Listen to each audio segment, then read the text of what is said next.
Good day. This is Don Allen, the Director of Technical Services for the Association of the Wall and Ceiling Industry, and I am here with Matt Taylor of OCP.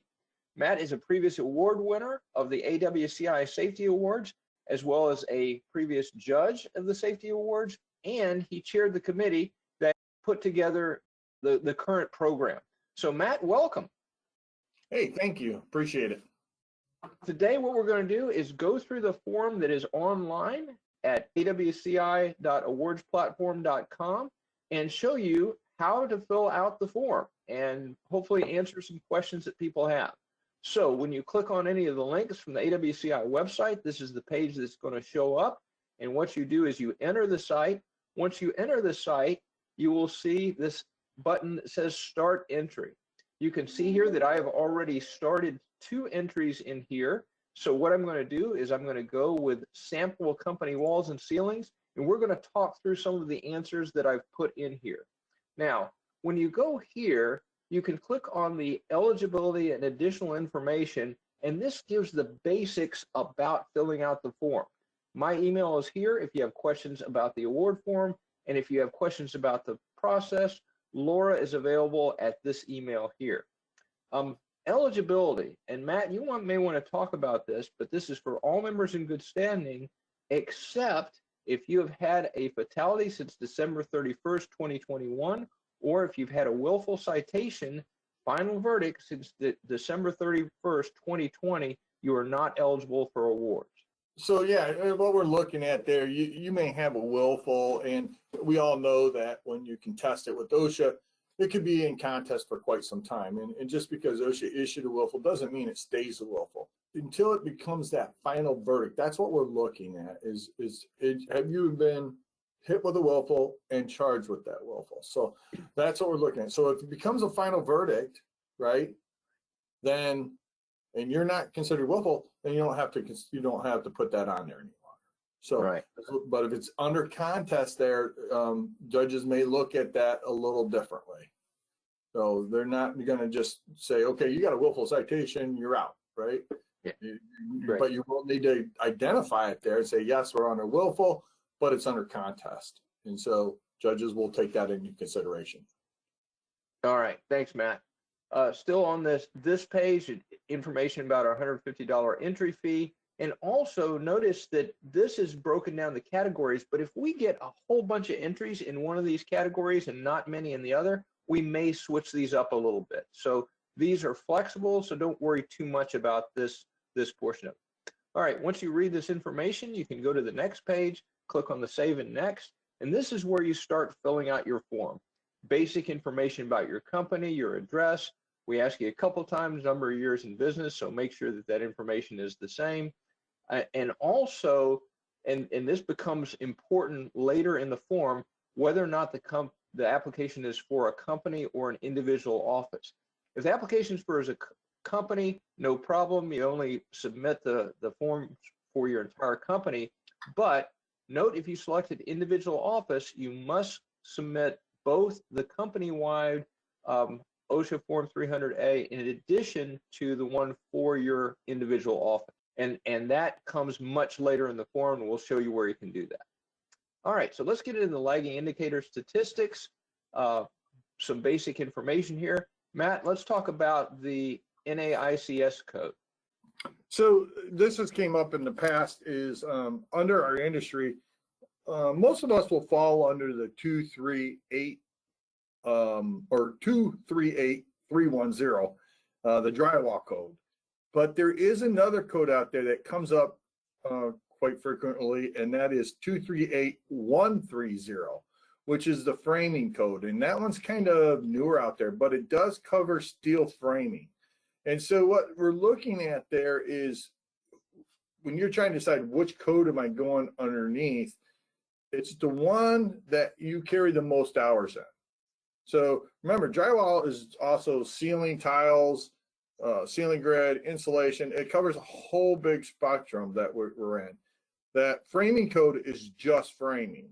And so where you might find a year where your company has done a lot of prefab, that's going to fall under that framing code, and you might carry more hours over there. So you're just going to have to evaluate that, and whatever code you use there, that's what the judges are going to look at for the national average. So that's the reason it's important, because we're comparing that against some of these national average numbers.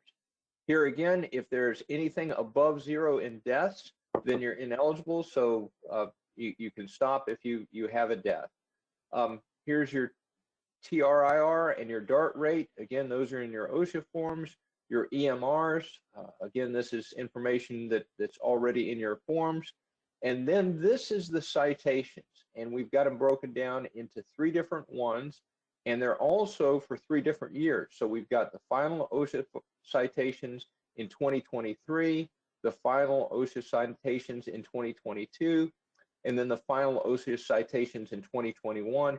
And again, willful citations, repeat and serious, and as Matt explained earlier, number greater than 0 makes your company ineligible. However, if one is still being contested, you can explain that where you've got some room to fill out the paragraphs towards the end. All right, moving straight on to the safety programs and best practices. Do you have a written safety and health program in place? Again, you don't necessarily have to have one, but if you do, there's some space down here to describe your program. And Matt, are there specific things in this description that the judges might be looking for?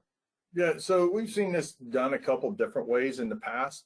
Sometimes people will send us a table of contents and just say, this is our table of contents, this is our programs.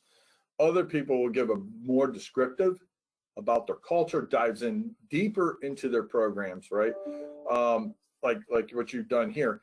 And when the judge is looking at those 2 comparisons, I got a table of contents over here, and I got somebody getting really descriptive about what their program is and what the written part is and how they use it.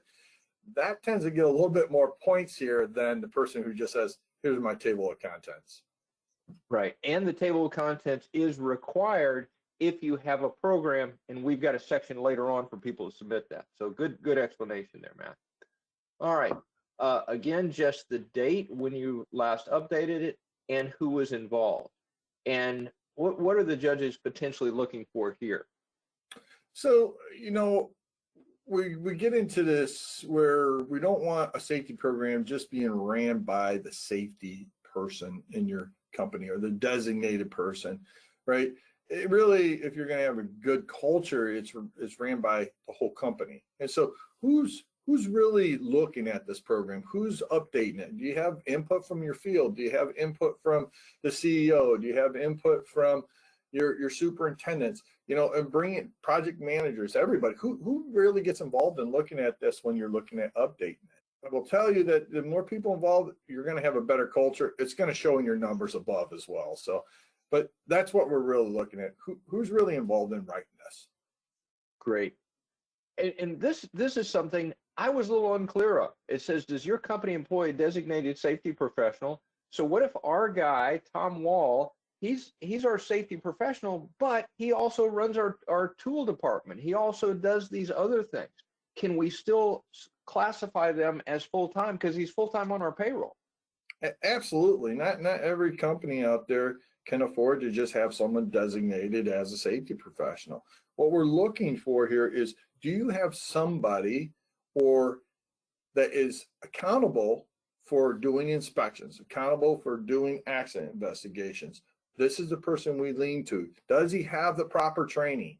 You can't just label a guy and say, hey, you're a safety guy and never give him training. That's really not what we're looking for. But if this guy's got training to get into write your programs and do the accident investigations, inspect your sites, this is the person we lean to lead, then yeah, absolutely, they can have multiple hats. But they really should carry at least 50% of their responsibility in safety. And remember, there's more to safety than just being out in the field and doing inspections. So there's a lot goes into it. Who's taking care of the locks? That applies to this number down here as well.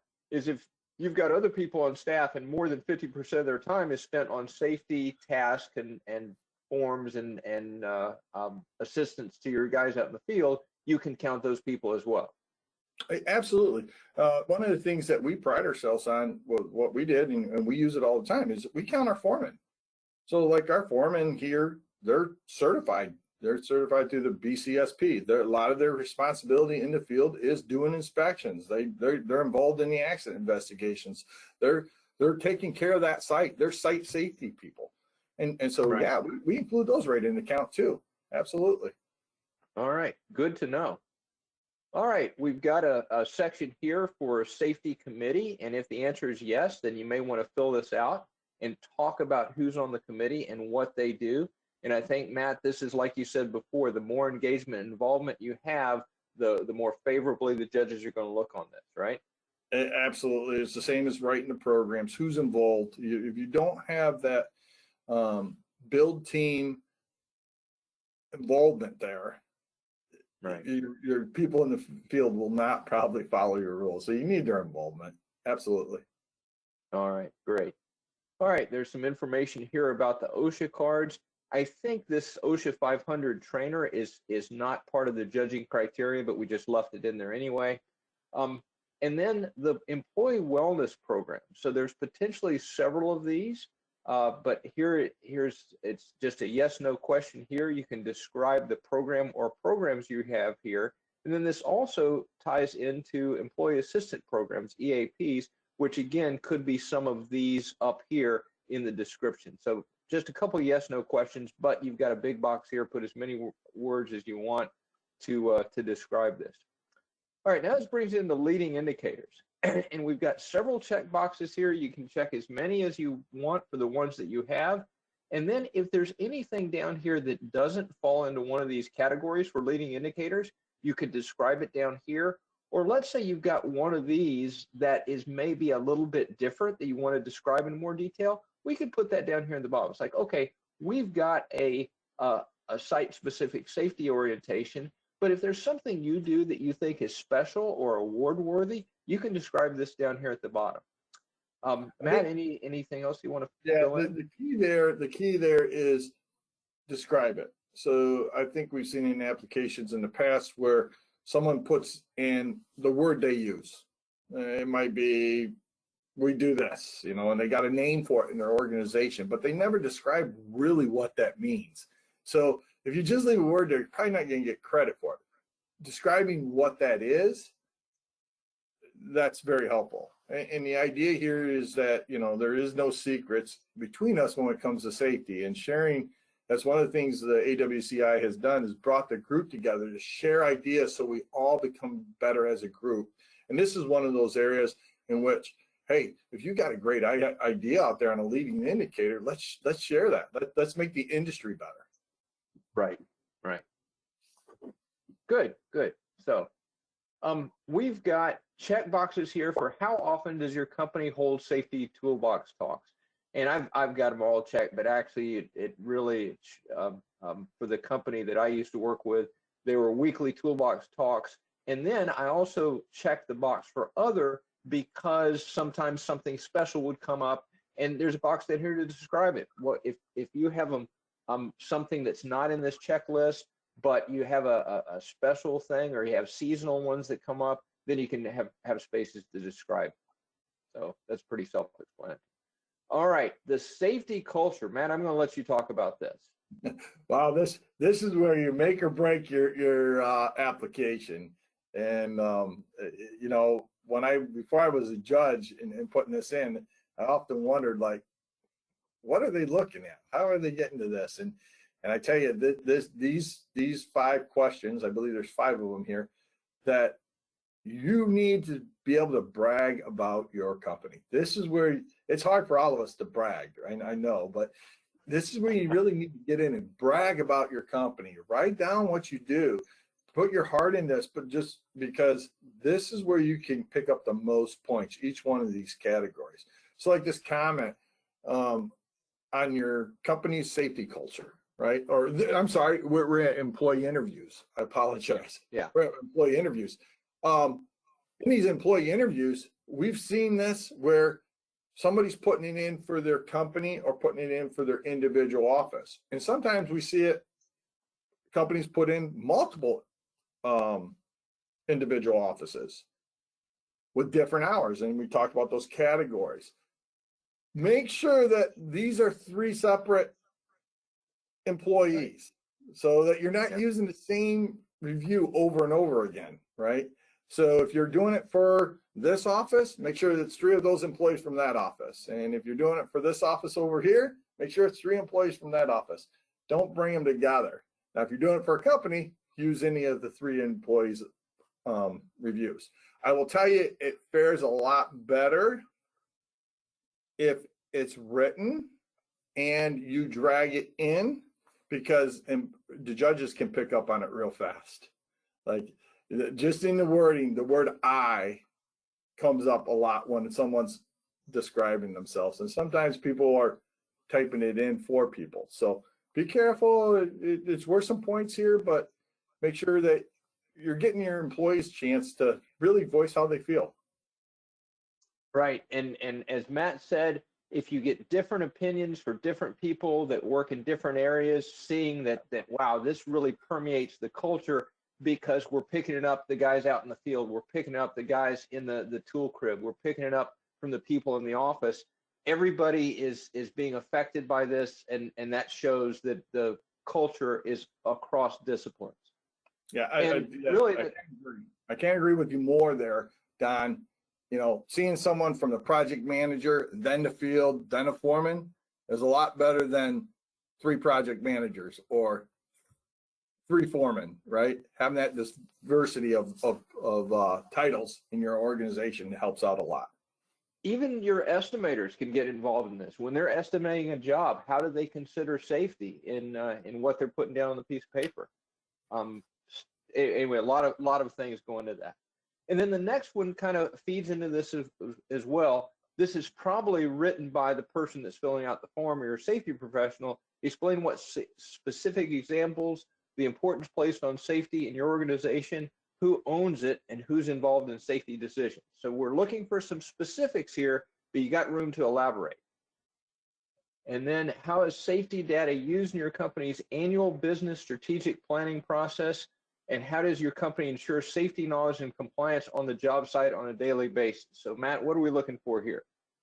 So, you know, these questions sometimes seem redundant, but they're really not. As a group, we had multiple safety professionals look at these questions from lots of different organizations on the safety committee.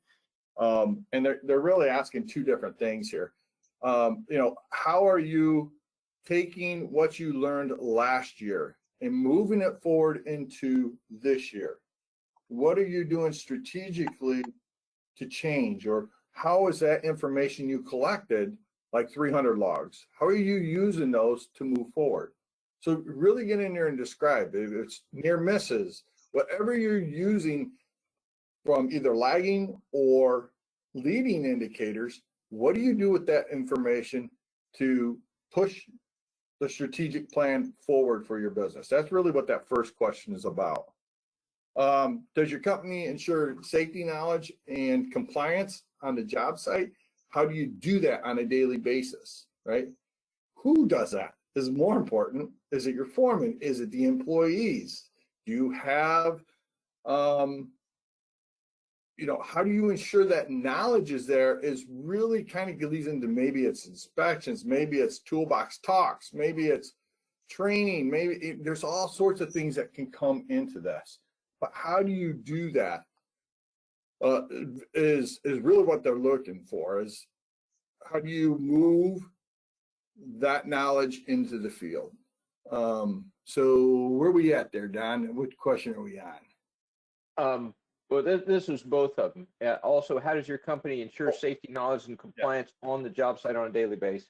Yeah. So yeah, that knowledge, moving it forward, goes up into toolbox talks. You know, are you doing refresher training? This is a place to talk about whether or not, hey, do I do lift training annually? Do I do it every 6 months? Do I refresh that? How do you do your fall protection? How often? Things like that is how you ensure that knowledge is moving forward. Also inspections, right? What do you do with that? So this is a good place to put all that information. Great. And how do you empower employees? If you've got an employee on the job site, and maybe you talk about this in your orientation training, if they see they're in a situation that's unsafe, do they have the power to pass along safety knowledge or to stop an unsafe situation? So some things you can talk about there. All right, describe your process for onboarding. So this is what I was just talking about here, and policies and procedures. And then how does your company encourage workers to actively participate in your safety and health program? The comments on these, Matt? Yeah, so Again.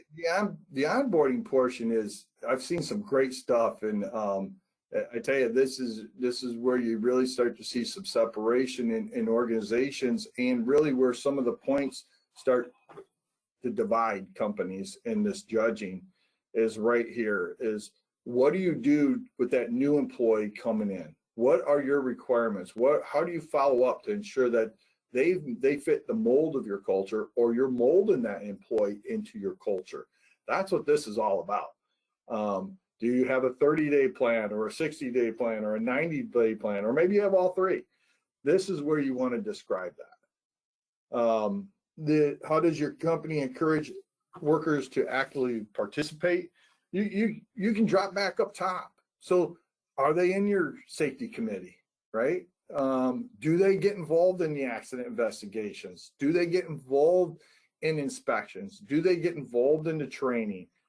You know, a lot of places, I've read a couple applications I thought was outstanding, that individual workers do the toolbox talks. The pressure wasn't put on the foreman. So you're really dividing and sharing that responsibility of safety out there and getting employees to participate. This is that's what they're looking for. How do they participate in this? Great. All right. Thanks a lot, Matt. Okay, so we're down to the attachments. These are pretty straightforward. As we mentioned before, if you're doing an application for an individual office, you need to provide the individual offices Form 300A in addition to this one right here. And if you have not attached the form here, it won't let you go to the next step from this. So this gives you the place where you can put your safety program table of contents. So if it's a PDF, you can just drop it in here. Sometimes you can take a picture of it. If it's not a PDF, most people it will be. And then you can take some pictures here.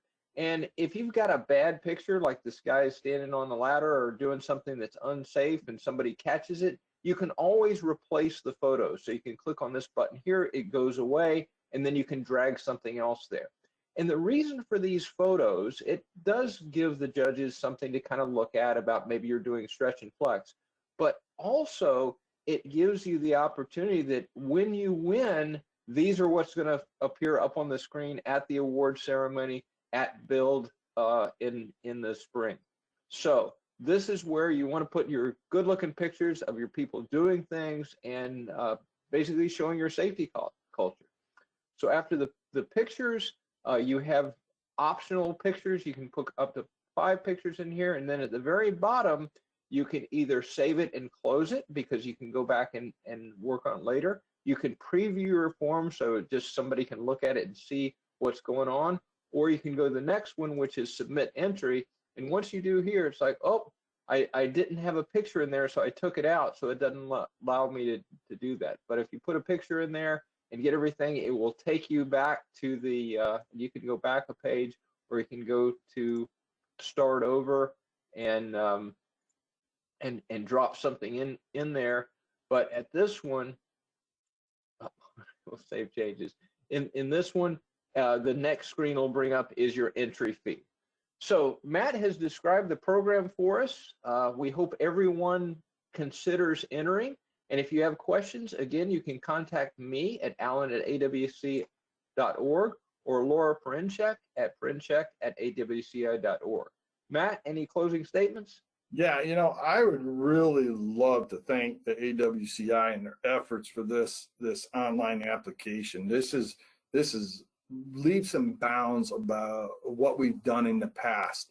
There's a lot of pre-thought, like getting those pictures up front. This whoever took the time there, thank you very much for doing this, because it makes it easier on our end to submit applications.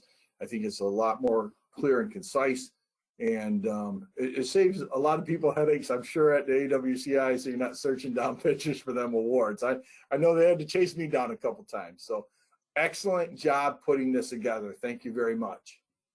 All right. Thanks, everybody. We hope you all enter, and looking forward to see some great award winners and award entries. Thanks, everybody. Have a great day.